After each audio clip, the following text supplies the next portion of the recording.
Hi guys, so I wanted to come on here and talk about motivation because it's something that I'm seeing coming up in coaching quite a lot at the moment. And this is where I would say that us ADHDers gaslight ourselves so much. That's probably not the right terminology for it, but it's just the only thing that I can try and explain it. It's kind of this saying that we'll wait till later to do the boring tax letter or pay the gas bill or whatever it is that we've got to get done. We'll wait for later because then by some pure miracle, because of the time difference, we're going to feel motivated to get it done. This isn't true. And actually what you're relying on here is extrinsic motivation. So there are two types of motivation: intrinsic motivation and extrinsic. So extrinsic, I don't think I'm saying that word right, but anyway, we're going to move on with it.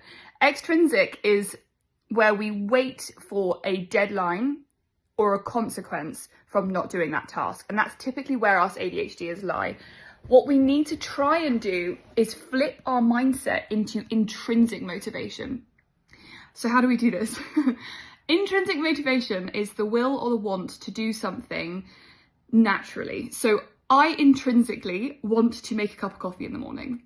Why? Because I love coffee. I really enjoy the process of making the coffee, and there's an instant reward. So it's very easy for my brain to link the task of making the coffee to the reward at the end. What we want to try and do here is, for the things that we don't want to do, we need to link them to passions or interests that intrinsically motivate us.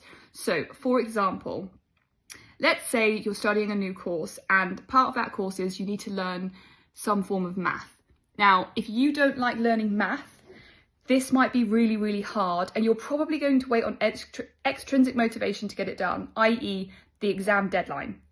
So you're going to cram all the information in at the very last minute because you're waiting on that type of motivation to get it done. And we're quite good at like stressing ourselves into that form of motivation.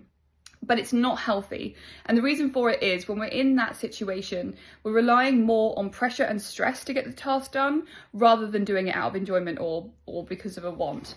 So to get around this, what we need to do is we need to link the task that requires external motivation to a reward. So looking at, I need to pass this math exam because I want to, let's say you're studying to become a game coder or a game maker.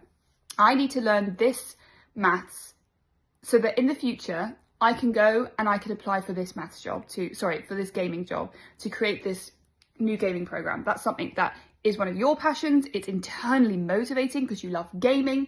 So by linking the two of, if I pass this exam and I get this study done now rather than waiting for later, I'm going to be in a position where I can go and create my dream life by getting this dream job. I hope that makes sense. I don't work from teleprompt, as you know. It's all just coming off my brain as it's coming off my brain because that's how my ADHD works. But if you have any more questions, drop them below and I will try and answer them as best as I can.